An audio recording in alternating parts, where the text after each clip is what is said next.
Sudah kita hapus papan tulisnya, kemudian masuk ke penyajian data.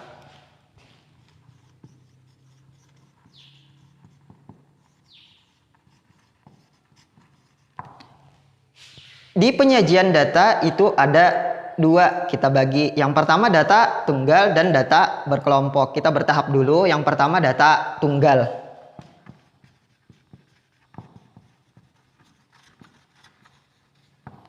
Mungkin kurang terlihat. Data tunggal adalah data yang belum tersusun atau dikelompokkan ke dalam kelas-kelas interval. Nanti kalian akan tahu apa itu interval, dan biasanya tidak terlalu banyak datanya. Ada beberapa penyajian dalam data tunggal ini yang akan dijelaskan selanjutnya. Contoh dari data tunggal adalah seperti berikut. Data ulangan matematika di suatu kelas adalah 4, 3, 6, 5, 4, 6, 8, 7, 9, 7, 6, 5, dan 6 lagi. Nah, seperti itu untuk data tunggal. Jadi dia cuma disusun satu-satu dan tidak terlalu banyak. Kemudian yang kedua, data siswa SMKN 1 Daha Selatan kelas 10, 11, dan 12 adalah sebagai berikut. Yang pertama 198, 216, dan 186. Dari contoh di atas itulah data tunggal. Kemudian dalam menyajikan data tadi itu ada beberapa. Yang pertama tabel, yang kedua diagram batang, yang ketiga diagram garis, dan yang keempat adalah diagram lingkaran. Sebenarnya untuk penyajian data ini sudah ada di SMP ataupun di SD sudah ada. Di sini cuma mengulang saja. Yang pertama data tabel. Kita ambil contoh yang di nomor 2 tadi, yaitu untuk data siswa SMKN 1 Daha Selatan. Bagaimana kita membuat tabelnya? Yang pertama tabel. Nomor dulu, lihat di sebelah. Kemudian kelas, kemudian jumlah.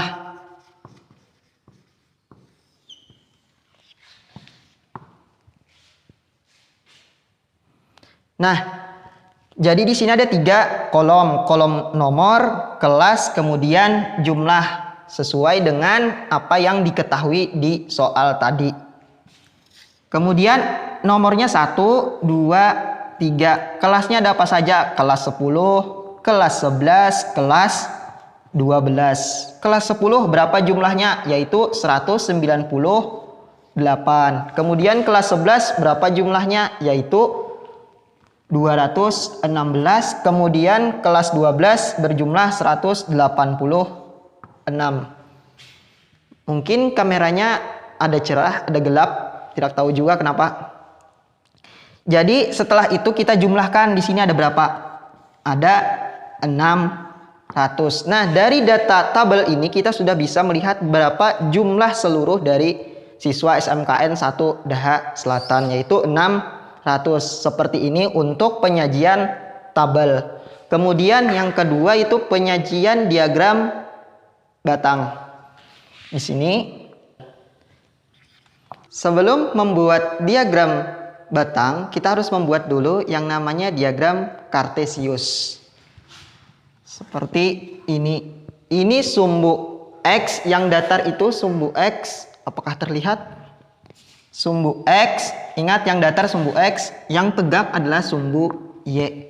Nah, kenapa soalnya hilang? Karena kita bisa dari tabel membuat diagram Kartesius atau diagram batang. Lihat, untuk yang ini kelas, yang di sini kelas di sumbu X, kelas 10, kelas 11, kemudian kelas 12. Kemudian untuk di sumbu Y kita buat jumlahnya, jumlah siswa. Yang pertama kita lihat dulu yang paling kecil, karena yang paling kecil dia akan meningkat ke paling besar. Di sini ada 186, kemudian 198, kemudian 216. Masuk ke tahap untuk membuat diagram batang. Bagaimana cara membuat diagram batang? Kita lihat dulu kelas 10 berapa jumlahnya? 198. Caranya kita bentuk saja seperti batang. Kemudian kita hitami. Batangnya ini sampai dia menunjukkan ke berapa jumlahnya, yaitu 198. Kemudian selanjutnya untuk kelas 11 216 diarsir juga. Kemudian kelas 12 berjumlah 186. Jadi seperti ini untuk diagram batang. Kemudian selanjutnya diagram garis. Mungkin diagram garis ini sedikit lebih mudah juga. Seperti ini saja. Ini namanya tadi diagram batang. Semoga terlihat jelas.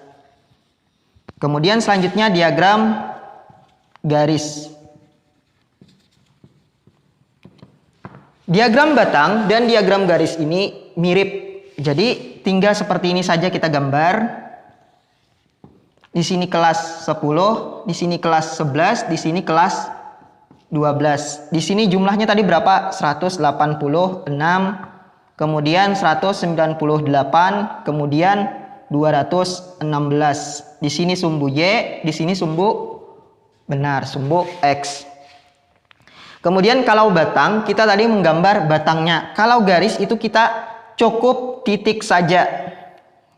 Untuk kelas 10 berapa? 198. Kita pertemukan titiknya, yaitu di sini.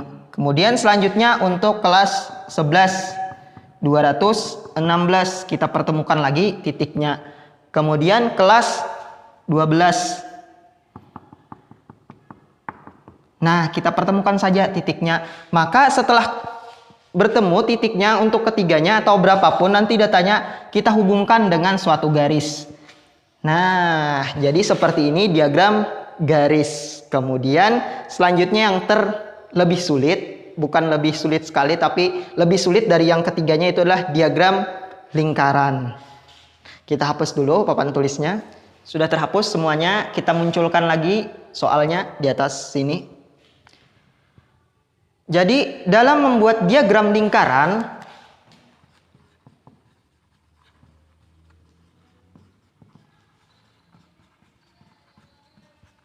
ada dua. Yang pertama yaitu derajat dan yang kedua adalah persen. Kalau derajat itu satu putaran penuh ada berapa derajat? Betul, 360. Kemudian rumusnya seperti apa? Rumusnya nilai atau kelas, apalah itu namanya, sama dengan jumlah nilai atau kelas itu jumlahnya berapa? Jumlah nilai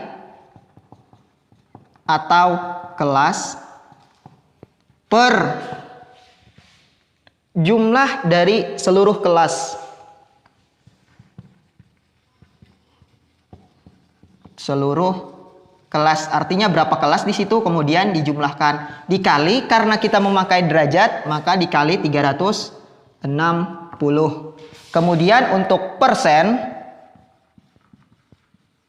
yaitu berapa persen kalau satu lingkaran penuh? Benar, 100%. Rumusnya juga sama, nilai kelas jumlah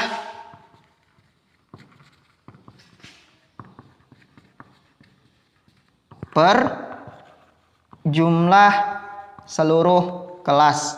Yang membedakan adalah di sininya saja 100%. Kita boleh memilih salah satu untuk menghitungnya, yang mana yang paling mudah. Biasanya yang paling mudah adalah yang paling sedikit angkanya, yaitu 100%. Tapi tergantung kebutuhan dari bagaimana soal itu menyuruhnya. Kemudian untuk menjawab soal itu, maka kita harus memilih salah satu, yang mana Bapak memakai yang persen saja. Nah, jadi kita hitung di sini soalnya, baca. Yang pertama kelas 10. Kelas 10 dulu. Berapa kelas 10? Jumlahnya yaitu 198 per jumlah seluruhnya tadi berapa? Kita sudah menghitung di tabel. Masih ingat? 600. Dikali, karena kita memakai persen, ingat persen, maka 100%. Dikali 100%. Boleh kita coret di sininya 6. Artinya 0 dicoret 2 buting. Jadi 198 dibagi 6 menghasilkan 33%. Nah, persennya jangan sampai lupa. Kemudian kelas 11 seperti itu juga. Kalian boleh ini dikali dulu, kemudian dibagi 600. Atau dibagi dulu 100-nya ini, karena sama-sama nolnya 2. Kelas 11, 216 per 600 dikali 100%. Sama kita coret juga, nolnya 2. 216 dibagi 6 menghasilkan benar 36. Kemudian kelas 12. Kelas 12 adalah 186 per 600 juga dikali 100%. Sama dengan kita coret 186 dibagi 6 adalah 31. Coba lihat, kalau kita jumlahkan ketiga kelas ini maka akan menghasilkan berapa? Satu lingkaran penuh, yaitu 100 derajat. Nah, jadi semuanya sini harus 100 derajat. Mudah-mudahan terlihat karena sedikit pencahayaan dari jendela. Kemudian kita menggambar lingkarannya lagi. Nah, di sini menggambar lingkarannya. Kita bagi saja. Yang pertama yang lebih besar adalah 36. Mungkin seperti ini. Di sini kelas 11 karena 36 derajat. Kemudian di sini kelas di sini kelas yang lebih besar lagi kelas 10, di sini kelas 12 karena lebih kecil. Di sini dengan jumlah boleh kita menulis dengan jumlah, boleh juga menulis dengan persennya. Kita tulis saja jumlahnya. Di sini tadi kelas 10 198, kemudian kelas 11 216, kemudian kelas 12 186. Untuk lingkaran cukup sampai lingkarannya saja dengan jumlahnya masing-masing dan bagiannya masing-masing. Kemudian untuk soal biasanya kita perlu memakai rumus-rumus ini dengan cara dibolak-balik saja. Biasanya ditanyakan untuk jumlah seluruhnya sudah dijelaskan, kemudian ditanyakan biasanya berapakah jumlah kelas 10. Seandainya yang diketahui adalah jumlah seluruh kelas dan kelas 10, bukan maksudnya kelas 11 dan kelas 12. Mungkin yang nanti akan disampaikan di video berisi contoh-contoh seperti biasa supaya menambah wawasan kalian. Jadi untuk penyajian data tunggal itu sampai di data, bukan maksudnya untuk penyajian data tunggal sampai di diagram lingkaran saja. Kemudian kita masuk lagi data yang kedua, yaitu data berkelompok. Betul. Kita hapus dulu papan tulisnya.